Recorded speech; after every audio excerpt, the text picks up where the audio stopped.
हाँ तो दोस्तों, इस वीडियो के अंदर हम देवयानी इंटरनेशनल के आईपीओ के बारे में बात करेंगे और जानेंगे कि आपको देवयानी इंटरनेशनल के अंदर लिस्टिंग गेंस के लिए अप्लाई करना है या फिर लॉन्ग टर्म के लिए। तो चलिए शुरू करते हैं।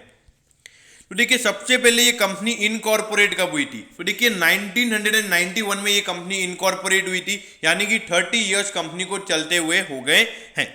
तो देखिए कंपनी काम क्या करती है? तो देखिए कंपनी यम ब्रांड की सबसे बड़ी फ्रेंचाइजी कंपनी के पास है और उसके अलावा इंडिया के अंदर सबसे ज्यादा क्विक सर्विस रेस्टोरेंट ये कंपनी चलाती है। अब यम ब्रांड के अंदर कौन कौन सी कंपनीज आती है? तो देखिए पिज्जा हट, केएफसी और टैको बेल ब्रांड, ये तीनों ब्रांड यम ब्रांड के अंदर आती है। देखिए टैको बेल में तो आप लोगों में से बहुत कम लोगों ने खाया होगा, लेकिन पिज्जा हट और केएफसी में तो आप में से बहुत सारे लोगों ने एक बार तो आपने वहां जाके कुछ ना कुछ खाया ही होगा। अब उसके अलावा अगर हम बात करें तो इनके इंडिया के अंदर अभी हाल फिलहाल 655 स्टोर्स हैं, मतलब टोटली पिज्जा हट और हम दोनों के मिला के अगर हम बात करें, और 155 सिटीज में कंपनी का अभी प्रेजेंस है। तो देखिए एकदम यहाँ पे बहुत ज्यादा प्रेजेंस अभी कंपनी का इंडिया के अंदर हाल फिलहाल में है। अब ये देखिए कंपनी 3 वर्टिकल्स में काम करती है। सबसे पहला तो जो केएफसी, पिज्जा हट और जो कोस्टा कॉफी स्टोर्स है कंपनी के, वो उसके अलावा इंटरनेशनल बिजनेस, यानी कि कंपनी के जो स्टोर्स है वो सिर्फ इंडिया में नहीं है, नेपाल और निगेरिया में भी कंपनी के स्टोर्स हैं। तो यानी कि 3 कंट्रीज में अभी कंपनी हाल फिलहाल में काम कर रही है। और अगर तीसरी अगर हम बात करें तो अदर बिजनेस, इसमें इनके खुद के ब्रांड है वेंगो, फिर फूड स्ट्रीट, मसाला ट्विस्ट, बार, अमरेली। तो देखा जाए तो यहाँ पे बहुत सारे इनके रेस्टोरेंट हैं, मतलब जो क्विक सर्विस रेस्टोरेंट होती है या फिर पिज्जा हट, केएफसी और उसके अलावा जो नॉर्मल जूस बार्स वगैरह होते हैं, तो यहाँ पे कंपनी के पास बहुत ज्यादा देखा जाए तो वाइड स्प्रेड बिजनेस यहाँ पे हमें नजर आता है। अब उसके अलावा अगर हम बात करें तो कंपनी ने पिज्जा हट से चालू किया था। जयपुर में उन्होंने पिज्जा हट में सबसे पहला अपना स्टोर खोला था, लेकिन अभी अगर हम बात करें तो कंपनी के पास 264 केएफसी के स्टोर्स हैं, 297 पिज्जा हट के स्टोर्स हैं और उसके अलावा कोस्टा कॉफी के उनके 44 स्टोर्स इंडिया के अंदर है। तो देखिए कितना ज्यादा यहाँ पे हर साल ये नए नए स्टोर्स खोलते रहते हैं। देखा जाए तो इनके आने वाले टाइम पे भी यहाँ पे बहुत अच्छी ग्रोथ नजर आती है। अब ये देखिए, सबसे पहली बात तो मैंने आपको बता ही दिया कि कंपनी के पास बहुत ज्यादा वाइड स्प्रेड बिजनेस यहाँ पे है, तो प्रोडक्ट पोर्टफोलियो यहाँ पे कंपनी का काफी बढ़िया है। और अगर यम ब्रांड की फ्रेंचाइजी की अगर हम बात करें तो इंडिया की सबसे बड़ी फ्रेंचाइजी यहाँ पे यम ब्रांड की इनके पास है। अब उसके अलावा अगर हम बात करें तो यहाँ पे सिनर्जी, मतलब जो कंपनीज हैं उनके साथ अच्छे से बिहेव करके, अच्छे से प्रॉपर्ली मैनेज करके यहाँ पे ये काम करते हैं। अब उसके अलावा फाइनेंशियल अप्रोच, यानी कि जो कैश इनफ्लो जिनके हैं वो भी अच्छे से, कैश इनफ्लो भी अच्छा है कंपनी का। ठीक है, किसी भी बिजनेस का कैश इनफ्लो अगर अच्छा रहता है तो वो लॉन्ग टर्म अच्छे से सर्वाइव करता है। अब उसके अलावा अगर हम बात करें, ये तो मैंने आपको बता ही दिया कि इतने कंपनी के केएफसी के स्टोर्स हैं, पिज्जा हट के स्टोर्स हैं और कोस्टा कॉफी के स्टोर्स हैं। अब यहाँ पे ये कंपनी आईपीओ लेकर क्यों आ रही है? सबसे पहला रीजन तो ये कि कंपनी ने जो डेट ले रखा है कंपनी उसे पूरा करना चाहती है, या तो पार्शियली वो डेट को पूरा करेंगे या फिर धीरे धीरे करके वो पूरा करेंगे। और जो सेकंड रीजन है वो है जनरल कॉर्पोरेट पर्पसेस।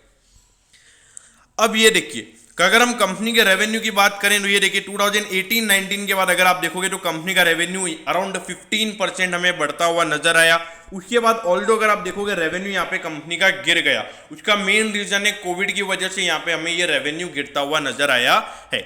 और ऑल्दो अगर हम कंपनी के प्रॉफिटेबिलिटी की बात करें तो कंपनी अभी लॉस में। देखिए आपको पता होना चाहिए कि कंपनी ये जो आईपीओ लेकर आ रही है तो इस आईपीओ से कंपनी अपना डेट पूरा करेगी। तो देखिए अगर कंपनी अपना डेट पूरा करेगी तो वहां से क्या होगा कि जो कंपनी अभी इंटरेस्ट पेमेंट में अपना पैसा डालती है तो वो पैसा कंपनी का बचेगा और वहां पे फिर कंपनी के प्रॉफिट जनरेशन के चांसेस और बढ़ जाएंगे। देखिए भले ये लॉस मेकिंग बिजनेस अभी है, लेकिन आने वाले टाइम पे यहाँ पे बहुत अच्छी ग्रोथ अवेलेबल है, क्योंकि हमें सभी को पता है कि सब ये कितनी डिमांड यहाँ पे पिज्जा हट हो गया, केएफसी हो गया, कॉफीज का हो गया, तो इनकी डिमांड हमारे इंडियन मार्केट में काफी अच्छी है। अब ये आईपीओ की बात करते हैं तो देखिए 4 अगस्त को ये आईपीओ खुल जाएगा और 6 अगस्त को ये आईपीओ बंद हो जाएगा। अगर प्राइस बैंड की बात करें तो 90 रुपीज आप एक शेयर का मान के चलिए, अगर आप रिटेल इन्वेस्टर की कैटेगरी में डालेंगे, और 165 शेयर्स एक लॉट में होंगे। और अगर इश्यू साइज की बात करें तो 1838 करोड़ का ये आईपीओ है, और अगर फ्रेश इश्यू की अगर हम बात करें तो 440 करोड़ का यहाँ पे फ्रेश इश्यू है, यानी कि ये पैसे को कंपनी अपने डेट को पूरा करने के लिए यूज करेगी। और अगर ऑफर फॉर सेल के बारे में बात करें तो 1398 करोड़ का यहाँ पे ऑफर फॉर सेल है, ये प्रमोटर्स की जेब में जाने वाला है।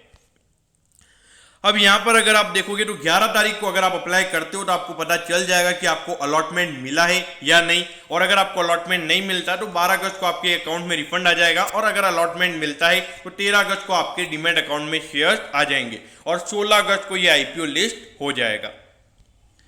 अब अगर हम यहाँ पे रिटेल इन्वेस्टर की कैटेगरी के अंदर अगर हम बात करें तो मिनिमम आपके पास 14,850 रुपीज होना चाहिए अगर आपको एक लॉट के लिए अप्लाई करना है। मैक्सिमम आप रिटेल इन्वेस्टर की कैटेगरी के अंदर 13 लॉट के लिए अप्लाई कर सकते हो, जिसके लिए आपके पास 1,93,050 रुपीज होने चाहिए, यानी कि जो रिटेल इन्वेस्टर की कैटेगरी के अंदर आपको 2 लाख से कम की अमाउंट की एप्लीकेशन ही आप लगा सकते हो। अगर आपको 2 लाख से ज्यादा की एप्लीकेशन लगानी है तो आप HNI कोटा या फिर NII कोटा में लगा सकते हो। अब देखिए यहाँ पे इसका वैल्यूएशन निकालना थोड़ा मुश्किल रहेगा क्योंकि कंपनी अभी लॉस में, जो अर्निंग पर शेयर और रिटर्न ऑन नेट वर्थ वो कंपनी के नेगेटिव ही होंगे। लेकिन देखिए मार्केट यहाँ पर इनको जो वैल्यूएशन देगा वो देगा आने वाले टाइम पे। देखिए अगर ये कंपनी जितनी जल्दी प्रॉफिटेबल होगी तो मेरे ख्याल से और यहाँ पे expensive valuation market in companies को दे सकता है, क्योंकि यहाँ पर अगर आप देखोगे पिज्जा हट हो गया, फिर उसके अलावा KFC हो गया, तो इनका ब्रांड वैल्यू भी काफी अच्छा है। तो कभी कभी चीजें क्या होती है कि जो ब्रांड वैल्यू अगर कंपनी की अच्छी होती है तो मार्केट उसे पॉजिटिव रिस्पॉन्स देता है। जैसे कि आप देखिए जोमेटो की भी ब्रांड वैल्यू काफी अच्छी थी, वो भी एक लॉस मेकिंग बिजनेस था। फिर उसके अलावा बर्गर किंग की अगर हम बात करें वो भी अभी तक एक लॉस मेकिंग बिजनेस है, लेकिन वो भी अभी प्रीमियम वैल्यूएशन पे ट्रेड हो रहा है। उसका रीजन है ब्रांड वैल्यू।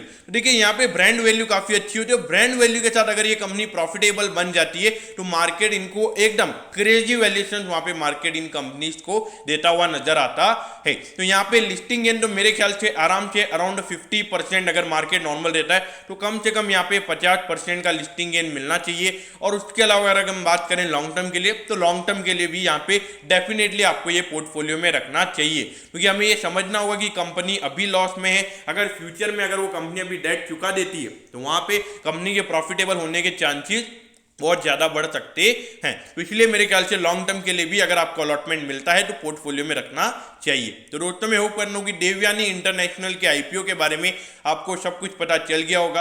अगर आपकी कोई भी क्वेरीज है तो आप कमेंट कीजिए, मैं जरूर आपके कमेंट पर रिप्लाई करूंगा। ओके दोस्तों, thank you, have a nice day.